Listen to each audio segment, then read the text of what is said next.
Campeão! O Barcelona é campeão pela 32ª vez da Copa do Rei, a Copa da Espanha. O Barcelona é campeão e derrota o Real Madrid na prorrogação. Um jogo espetacular, digno realmente do que é a maior rivalidade do mundo, Barcelona e Real Madrid. É sobre isso que a gente vai falar após a vinheta.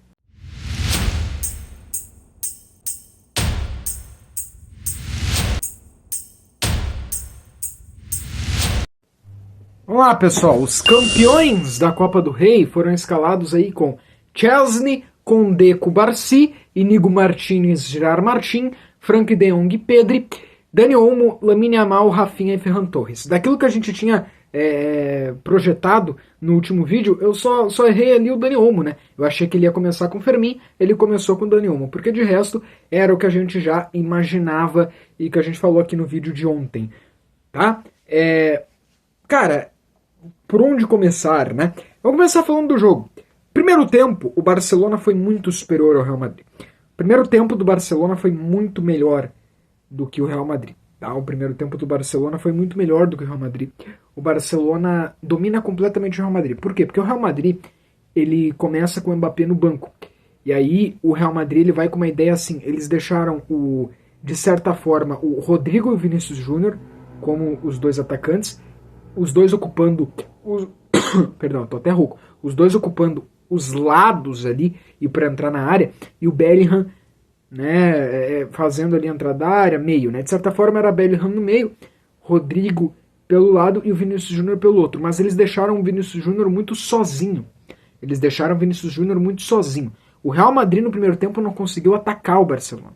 O Real Madrid no primeiro tempo não conseguiu atacar o Barcelona, porque o Real Madrid só tentava saídas com o Rodrigo, que perdeu todas, né? O Rodrigo que falhou todas, perdeu, não conseguiu. E nós que ele conseguia, assim, ele falhou em que sentido? Ele não conseguiu fazer a melhor jogada que ele sempre faz. Não conseguiu. Aí nas tentativas que ele cruzava para a área, algo assim, a bola muito pouco chegava no Vinícius Júnior, né? Poucas vezes o Vinícius Júnior participou do jogo no primeiro tempo. O Koundé venceu bem esse duelo ali. E os zagueiros do Barcelona também, Cubarsí e Inigo Martínez, conseguiram anular bem o Bellingham. Então não deu certo a estratégia de ataque do Real Madrid. Então o Real Madrid não conseguiu fazer nada no jogo no primeiro tempo. Ponto. A estratégia inicial do Ancelotti do Real Madrid no primeiro tempo deu errado. Nada. Não fizeram nada. Por que eu falo isso? Porque é óbvio que influencia e vocês vão notar no segundo tempo. Porém, o Barcelona, bem como foi quando tinha Mbappé, bem como foi em todos os outros clássicos, dominou. A diferença é que hoje teve algumas dificuldades, né? Por isso o jogo termina só 1-0. Por que o jogo não terminou 2-0, 3-0, igual, por exemplo, a final da Supercopa da Espanha, né? O jogo que eu digo, o primeiro tempo.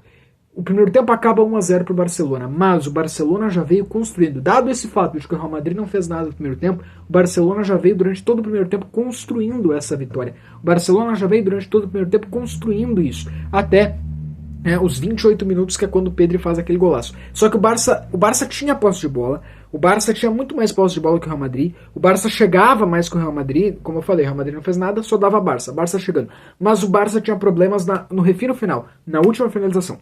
O Barcelona começou com o Gerard Martín.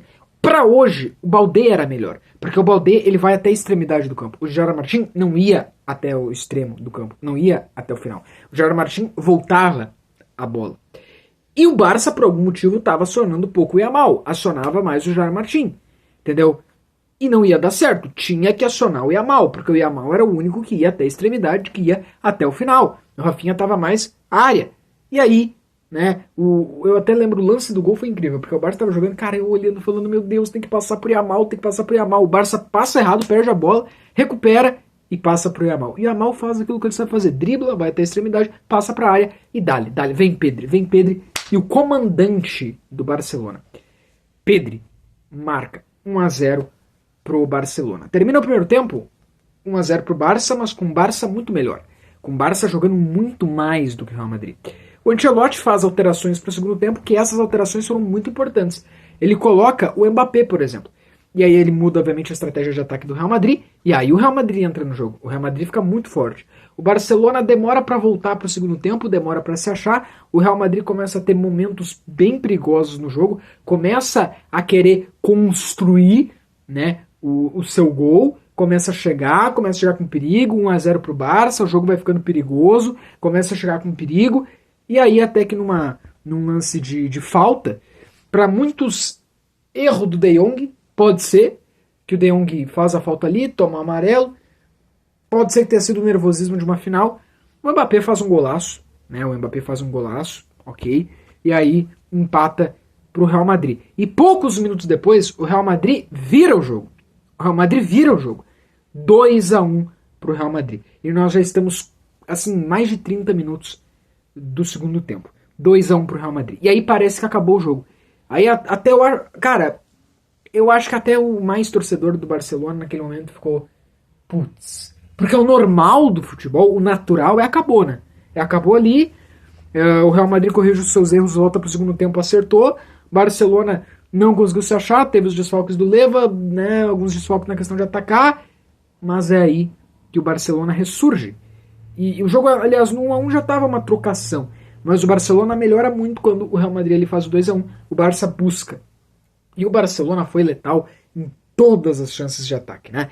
No primeiro tempo, no primeiro erro ali que o Real Madrid deu com o Lamine Yamal, o Barça marcou.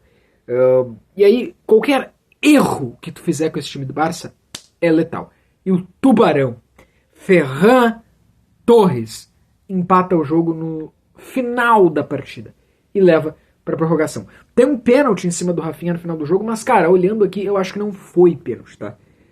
Eu acho que foi correto ali a anulação do pênalti. Seria um pênalti no último minuto, poderia ter dado o título pro Barça naquela hora ali, mas eu vou ser imparcial, eu acho que não foi pênalti, tá? Acho, tá? Pelo menos olhando aqui, se eu reolhar outras vezes, mas me parece que realmente ele não foi pênalti, tá? Inclusive o árbitro hoje não cometeu erros, tá? Ele foi pressionado com essa fiasqueira que o Real Madrid fez durante toda a semana, e, aliás, principalmente ontem, né? Mas o árbitro não se deixou levar por essa fiasqueira que esse time, que é o Real Madrid, que esse clube, né, fez, e fez uma boa arbitragem hoje, mesmo pressionado pelo Real Madrid, ele apitou bem, ele apitou corretamente. Tanto que eu tô aqui dizendo, ele não marcou um pênalti pro Barcelona no final do jogo, que estava 2-2, e correto. Correto, não foi pênalti. Beleza, ele não cometeu nenhum escândalo hoje. Não passou pela arbitragem hoje. Hoje foi o que a gente falou aqui, foi ganhado na bola, no jogo, no campo. Vai pra prorrogação é complicado, porque mais, né, 30 minutos de jogo, e o time do Barça já tem esses problemas físicos, e em muitos momentos os jogadores do Barça perdiam o jogo fisicamente, e aí me preocupou, né, e um gol é letal na prorrogação, um gol é letal. Uma vez que o teu adversário tem Mbappé e coisa assim, tu fica preocupado, é lógico. Mas o Barça então guerreou, o Barça brigou, foi esse time que se nega a perder, né, que nem o Roger Machado fala pro Inter, esse foi o Barça, com a sua raça, com a sua qualidade, e o gol vem no segundo tempo da prorrogação, por um nome, é que eu não tô falando de individualidades ainda, mas eu vou falar dele também. Porque daí o Real Madrid passa errado, o Condé pega e mata no finzinho ali da prorrogação, né, 116 minutos. O Condé faz 3-2 e o Barcelona pela 32ª vez é campeão da Copa do Rei. Primeiro ponto, nessa temporada o Barcelona é pai do Real Madrid, tá? O Barcelona é pai do Real Madrid. 3 clássicos, o Barça levou os 3. Goleou no Bernabéu, na La Liga. Goleou na Supercopa da Espanha por 5-2. E ganhou hoje de novo, tá? E o Real Madrid era pra ter tomado um sacode no primeiro tempo. Inclusive eu pensei, cara, no primeiro tempo eu tava pensando, faz o segundo gol pra matar. O Barça não fez. E aí o Real Madrid voltou pro segundo tempo bem, colocou ali o Mbappé. E foi toda aquela coisa de final. Muita coisa aconteceu também porque era final, né? Mas o Barça foi lá e ganhou. E aí o Barça aproveitou outros erros do Real Madrid e usou outras qualidades suas e ganhou. Então nessa temporada o Barcelona é pai do Real Madrid. Se o Ancelotti ir para a seleção brasileira, não deixem ele enfrentar o Hansi Flick, porque ele não ganha do Hansi Flick, tá? O Hansi Flick não sabe o que é perder pro Ancelotti com o Barcelona. O Hansi Flick não sabe o que é perder o Clássico. O Hansi Flick não sabe o que é perder o Clássico. Barcelona, pai do Real Madrid no Clássico e pronto, acabou, tá? Outro ponto, né? Agora falando de, assim, o que o Real Madrid fez foi feio, tá? Foi feio o que eles fizeram, de ameaçar não ir pra partida, de ameaçar não jogar, ficar lançando nota, postando videozinho contra o árbitro dessa partida, mas que bom que isso não influenciou a arbitragem, que hoje foi uma boa arbitragem. Real Madrid não precisava ter feito aquilo. O Real Madrid é maior do que isso. É um grande time, gigante, fazer aquilo. Mas acabou. Né? Acabou o choro. Acabou o choro. Porque a arbitragem não errou em nada hoje. Nada. Foi na bola, foi em campo. E que bom isso. Individualidades. O Chesney é inacreditável. O Chesney é um ex-goleiro aposentado que veio jogar no Barcelona porque o Ter Stegen, goleiro principal, lesionou. O Chesney vem, ele fica alguns meses sem jogar, né? E ele começa a jogar e ele é espetacular. Claro, ele tá num time espetacular, claro, ele tá num time maravilhoso, mas ele é uma muralha. Hoje, se tu olhar o jogo dele hoje, tu não diz que ele estava aposentado. O Chesney é espetacular. Então o Chesney tem sim muita contribuição nesse título de Copa do Rei e muita contribuição em tudo de bom que ainda vai acontecer nessa temporada. Seremos sempre gratos ao Chesney por essa temporada. O goleiro que veio socorrer foi espetacular. O Koundé, espetacular. O Koundé é espetacular. O Koundé está vivendo o melhor momento da carreira dele. Um jogador que veio sem mídia, sem status. Estava no Sevilha, alguns conheciam pela seleção francesa. Já jogava bem no Sevilha. Talvez a primeira temporada dele foi uma temporada mais ou menos. Ele teve sim momentos complicados. Mas hoje o Koundé é indispensável para o Barcelona. Achamos o nosso lateral. O Koundé é indispensável para o Barcelona. O Koundé é um dos melhores do mundo na posição dele. O Koundé joga demais. O Koundé briga, dá a vida, vai até ele dá carrinho. Quantos chutes do Vinícius Júnior hoje ele se atirou, se arriscou, salvou e ainda marcou, foi oportunista e marcou o gol. O terceiro gol, que foi um merecimento por tudo que o Koundé está fazendo pelo time do Barcelona. O Cubarsí espetacular também, um jovem que jogou hoje como gigante, como um Puyol da vida. O Inigo Martínez é espetacular. O Inigo Martínez, ele é o jogador que ninguém dizia que ele ia ser titular do Barça, né? Outro que veio sem status e hoje ele é essencial. Talvez ele tenha sido nos últimos meses o melhor zagueiro do Barcelona. Espetacular, líder, experiente. O Inigo Martínez é sensacional. Tem que renovar, tem que continuar no Barcelona. Gerard Martin, né, pegou essa bucha na lesão do Baldé, mas é um zagueiro, é um lateral bom. Não é o Baldé, mas é um lateral bom. Ele mudou algumas características do jogo, mas é um lateral bom. É um bom lateral, grande lateral. De Jong é espetacular. De Jong joga demais. O De Jong, que bom que conseguiu se recuperar, porque em determinado momento falaram que ele ia sair. Parecia que isso estava refletindo em campo, mas que bom que ele botou a cabeça no lugar e ele joga muito. O Pedro eu vou falar depois. O que eu vou falar do Pedro, né, cara? O Dani Olmo, né? O Dani Olmo, infelizmente, ele tem problema de lesões, porque se não é isso, ele é um baita jogador. Ele teve que sair muitos momentos no jogo de hoje, ele estava caído. Que pena que o Dani Olmo tem esse problema de lesões, né? Mas daí entra o Fermin, que o Fermin é também muito bom jogador, tá melhorando. O Fermin da temporada passada para essa é, assim, de 1 a 7. Ele já deu saltos incríveis. Imagina como ele não vai estar na próxima.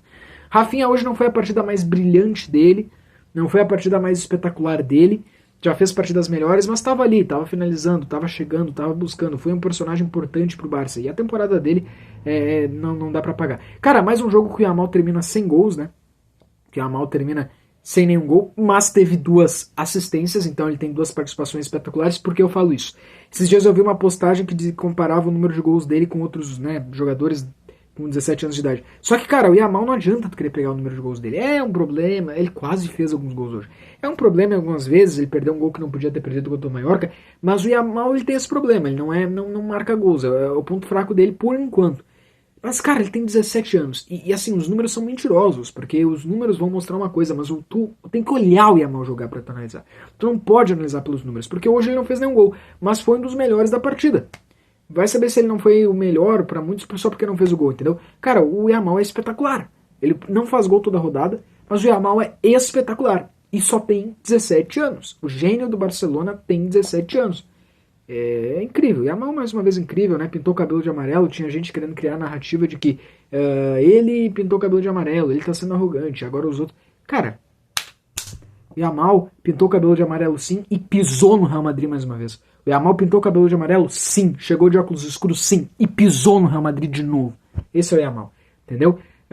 Ferran Torres, né? Espetacular. O Ferran Torres, essa temporada, ele melhorou demais. O Ferran Torres entrou na melhor temporada da vida dele nessa temporada. Pegou o rojão ali de substituir o Lewandowski e tá fazendo isso com maestria. E nós, aqui no canal, já foi falado que ele não serve pro Barça. Mas a gente tem que retirar, porque isso que é o legal do ser humano. O ser humano pode evoluir e mudar. E a vida do Ferran Torres no Barcelona mudou completamente. De um jogador descartável para um jogador que ganhou suas oportunidades, valorizou e vive uma fase fantástica fazendo gol. Fez gol hoje, Muito obrigado, Ferran Torres. Acho que a fila de pedir perdão eu me candidato aí pro Ferran Torres. O Pedri não. Cara, dizer o que do Pedri? O meu título, se o Barça tivesse ganhado. O meu título, se eu postasse esse vídeo no intervalo do jogo, né, assim, toda essa loucura que aconteceu, prorrogação, Barça ganhando, seria os comandados por Pedri. Porque o Pedri comanda esse time, cara. Tira o Pedri desse time, o time fica perdido ali no meio campo. O meio campo, né, é importante, né? Então, tu vê que todo, né, o grande atacante ele tem que ter um meia lá que apoie, né? O Messi, a Iniesta e Xavi. É o Pedri, cara. O Pedri é o novo Iniesta. O Pedri é o novo Xavi. O Pedri é espetacular. O Pedri é mágico. O Pedri é espetacular. Espetacular. É sem palavras, sem palavras. Ele fez um golaço hoje, mas ele comanda esse meio campo. Sabe? Ele articula esse meio campo. O Pedri é demais. Eu quero encerrar esse vídeo por Hansi Flick, este treinador. Começou hoje a era vitoriosa do Hansi Flick. Ele é um treinador que não esbanja, não é soberbo, não é arrogante. Até quando ganha, fala nas coletivas que tem que ajeitar os erros da equipe. Com certeza, eu não olhei a coletiva ainda, mas eu tenho certeza que ele falou isso na coletiva de hoje. Ele é humilde, ele prefere falar que tem que corrigir erros do que o time tá bem. Na coletiva de hoje mesmo, eu vi uma postagem que dizia que ele falou que hoje os jogadores podem comemorar. Só hoje. Ele tem culhão pra ganhar hoje e segunda-feira pedir pra baixar a cabeça e ter trabalho. Porque ainda tem uma Champions, tem uma La Liga pela frente. Ele não deixa a festa passar do ponto, ele não deixa os elogios subirem a cabeça dos jogadores. Ele é gestor de grupo, gestor de vestiário e começa hoje a era vitoriosa, os números da era vitoriosa do Hansi Flick no Barça. Teve a era Lúcio, né? Teve tantas eras e tantos técnicos. Estamos diante da era Flick. Porque queira a mídia ou não, queira os pessimistas ou não, o Barcelona tem totais chances de ganhar a tríplice coroa, né? Que aqui a gente fala tríplice coroa, mas lá é triplete. Aqui, ó, essas cores, vermelho e azul, azul grená. Essas cores dominam de novo o mundo do futebol. Queiram ou não. Brincaram, tiraram sarro, pisaram, fizeram a festa, né? Fizeram a farra com o nome do Barcelona, levantaram o rivalzinho, fizeram quase que uma torcida organizada pro rival nas mídias. Acabou. Acabou. O Barça vão ter que lutar muito. Vão ter que lutar muito para vencer do melhor time do mundo atualmente, que é o Barcelona de Hansi Flick. A temporada ainda não acabou. Temos uma Champions pela frente e uma La Liga para ganhar. E como eu falei, para mim esse título atesta. O Real Madrid não vai ter força para ganhar a La Liga. Acabou. Real Madrid não tem força nenhuma para ganhar a La Liga, tá? Não tem, não vai ter, não vai ter.